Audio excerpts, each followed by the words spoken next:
Court ने ID आज तक पड़ी नहीं जो थी। सर्वे यहाँ आई भी थी एडवोकेट कमिश्नर के साथ, और उनके साथ पर्याप्त सुरक्षा बल भी था। जिलाधिकारी और पुलिस अधीक्षक भी साथ ही गए थे, और उन सब लोगों के साथ सर्वे करने जब टीम पहुंची, शुरुआत में सब कुछ ठीक था। लगभग 2 घंटे ठीक ठाक सर्वे हुआ, कोई दिक्कत नहीं थी। उसके बाद वहाँ पे उसी दौरान क्राउड इकट्ठी हो गई।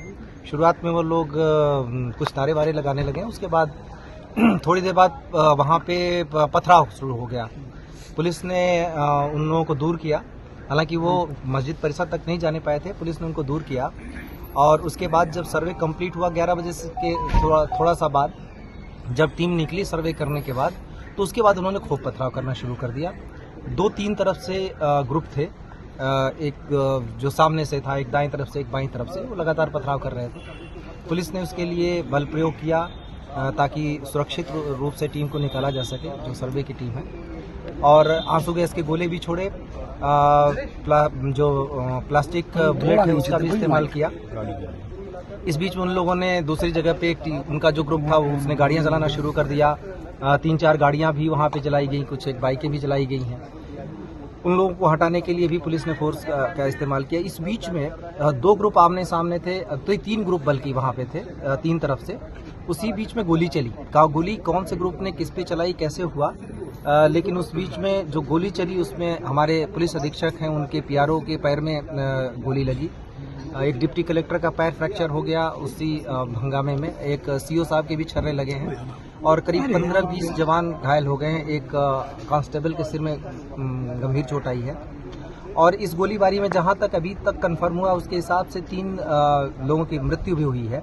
उन 3 लोगों के नाम है नईम, जो कोट करवी से हैं, बिलाल जो सराय तरीन से है, और नुमान जो हयात नगर सराय तरीन से है। इन तीनों लोगों के अब पोस्टमार्टम की हम तैयारी कर रहे हैं, और जो स्थिति है अभी वो फिलहाल कंट्रोल में है। बीच में जो वो ग्रुप था, वो कुछ लोग घूम के चले गए दूसरी तरफ, नखासा की तरफ, और वहाँ पर मैं और डीआईजी साहब मौजूद थे। वहाँ पे भी पथराव किया गया। हम लोगों ने उस भीड़ को खदेड़ा। बाद में एसपी और डीएम साहब भी आ गए थे। उस पथराव घटना में हमारी कोशिश रही कि उनमें से कुछ को पकड़ा जाए, और पकड़ा भी गया। उनमें 2 महिलाएं भी पकड़ी गई जो छत पर से पथराव कर रही थी, और काफ़ी कुछ 5-6 लड़के भी पकड़े गए। अभी तक कुल मिला के जो अभी तक संख्या 15 लोगों के करीब डिटेन किया गया, उन लोगों से पूछताछ चल रही है। ये निश्चित रूप से एक उकसावे के अंदर की कार्रवाई है, जिसमें जानें भी गई हैं। ये सारे लोग नई उम्र के लड़के या तो थे या फिर महिलाएं थी। ये सारे लोग किसी न किसी उकसावे में आकर कर रहे थे, क्योंकि जो सर्वे का काम है वो कोर्ट के आदेश से पहली बात तो हो रहा है। दूसरी बात यह है कि सर्वे का काम पीसफुली चल रहा था, अभी तक कोई भी दिक्कत नहीं आई थी।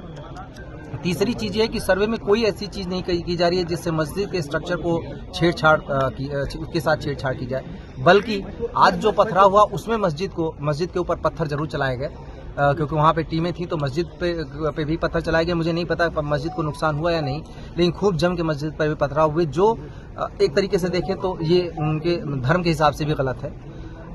सभी को समझाने का प्रयास किया जा रहा है। सभी जनप्रतिनिधियों से भी हम लोग बातचीत में हैं, और बाकी लोगों से भी बातचीत कर रहे हैं। अभी तक स्थिति नियंत्रण में है, पूरी तरह शांत है, और आगे स्थिति नियंत्रण में ही रहे, कोई दिक्कत न हो, इसके लिए अभी हम सभी ने रणनीति बनाई है। फोर्स पूरी तरह बाहर से भी बुला ली गई है, सभी जगह फोर्स मौजूद है, और हम किसी भी तरीके की घटना इस तरीके की अगर कोई करता है या उकसावे की जो कार्रवाई कर रहा है उसकी भी पहचान कर रहे हैं, और उसको भी हम जल्दी ही कानून के दायरे में। कोर्ट के आदेश पर संभल में जामा मस्जिद के सर्वे के लिए कोर्ट कमिश्नर की टीम पहुंची थी, और कोर्ट कमिश्नर की टीम पर इस प्रकार से पथराव करना यह निश्चित तौर पर यह दर्शाता है कि आपका संविधान में विश्वास नहीं है, देश की न्यायपालिका में विश्वास नहीं है, कानून व्यवस्था में विश्वास नहीं है।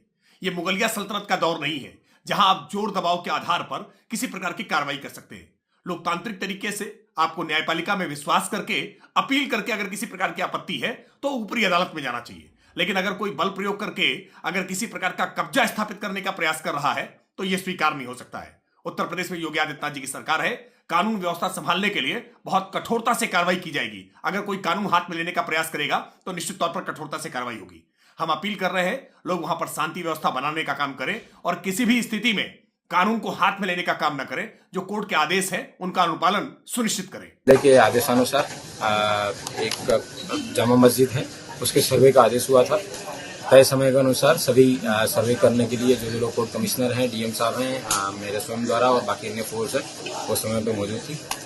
कुछ लोगों द्वारा उस सर्वे का विरोध करने के लिए लोगों को इकट्ठा किया गया और इकट्ठा करने के बाद में उन्होंने सर्वे जब चल रहा था उस समय उन्होंने पुलिस पर पत्थरबाजी करना शुरू किया। पुलिस ने उसका जवाब दिया है और उन लोगों द्वारा कुछ पुलिस के सब इंस्पेक्टर्स हैं और उनकी गाड़ियां जो जामा मस्जिद के परिसर के पास में खड़ी थी उनमें आग भी लगाई गई है।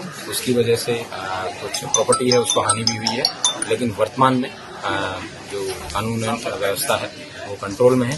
सभी जगह शांति व्यवस्था व्याप्त है, ड्यूटियां लगाई जा रही हैं फिर से। और ये बताना भी उल्लेखनीय है कि सर्वे जो था कोर्ट के द्वारा मैंडेटेड था वो सकुशल संपन्न हो गया। सर कितनी गाड़ियां हैं पुलिस की जिनको आग लगाई गई? ये पुलिस की सरकारी गाड़ियां नहीं है, पुलिस के सब इंस्पेक्टर्स की प्राइवेट व्हीकल हैं जिनकी कार्स हैं। लेकिन ये बताना जरूरी है कि उससे 10 से 15 मीटर दूरी पे इन लोगों की अपनी जो प्रॉपर्टी, अपनी जो गाड़ियां हैं उनको इन्होंने आग नहीं लगाया, लेकिन जिन गाड़ियों पर पुलिस लिखा था उन गाड़ियों पे आग लगाया।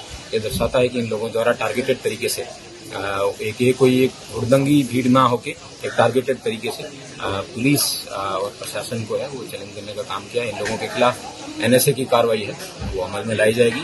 ड्रोन से वीडियोग्राफी कराई गई है और मोबाइल से भी वीडियोग्राफी इन सब लोगों की हुई है। सीसीटीवी कैमराज से भी कई सारी टीमें लगा के इन सब लोगों को आइडेंटिफाई किया जाएगा और इन सब लोगों के खिलाफ कठोर से कठोर कार्रवाई। सर पथराव में कोई इंजरी, कोई और कोई अप्रिय सूचना? पथराव में कई पुलिसकर्मी घायल हुए हैं।